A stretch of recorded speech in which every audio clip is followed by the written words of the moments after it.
Баршаңызға сәлем, каналыма қош келдіңіздер. Бүгін сіздерге үйде бар заттардан жасалған өте нәзік әрі тойымды дәмі ерекше болып шығатын салатымның рецебімен бөлісетін боламын. Және видео қызық болса, соңына дейін көріп, лайк басып, комментарий жазып, менің каналымды қолдап жіберіңіздер, достар. Ең бірінші бізге осындай тарелка керек. Және де тарелкаға ең бірінші қиярды, помидорды яғни осылай майдалап турап біркелкі етіп қойып аламыз. Бір помидорды және де жарты помидорды сепсеңіздер де қойсаңыздар да болады. Және де огурцидың жартысын осылай төрт бұрыштап турап, огурцидың жартысын да үстіне қойып себелеп шығамыз жақсылап. Және де қанша мөлшерде керек, қандай заттар керек, соның бәрін видеоның астына описаниеге қалдыратын боламын.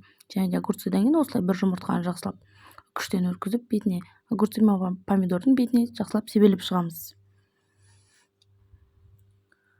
Міне, енді жұмыртқадан кейін осылай картошканы күштен өткізіп алдым, біркелкі етіп, барлық жағында картошка болу керек, сол себепті барлық жағына күштен өткізіп біркелкі етіп сеуіп алдым. Енді және де кішкентай қасықтың ұшымен тұз септім.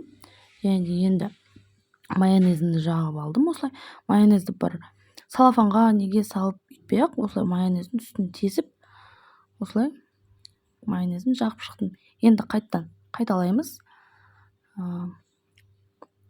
Помидор, қайтадан қиярымды біркелкі етіп жасылап қойып шықтым.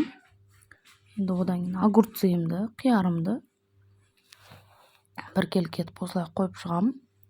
Және де одан кейін жұмыртқаны біркелкі етіп осылай сеуіп шығамын. Күштен өткізіп біркелкі етіп барлық жағына осылай жұмыртқаны сеуіп шығамын. Және де енді картошканы да біркелкі етіп тағы күштен өткізіп шығамын. Жасап жеңіздер, қыздар, өте дәмі, ерекше, әдемі, тез жасалатын салаттардың бірі.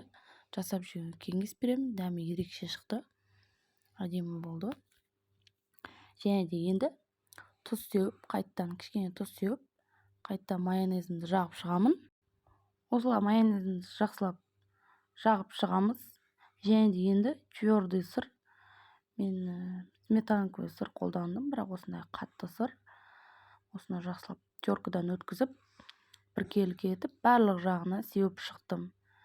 Және де салаттың түрі міне осылай әдемі болды. Аяқ асты бір қонақ келіп қалғандар кезде, және түскі уақыттарда, кешкі уақыттарда бір салат жасағыларыңыз келсе, осы салатты жасауға кеңес беремін. Өте дәмді, ерекше салат болып шықты.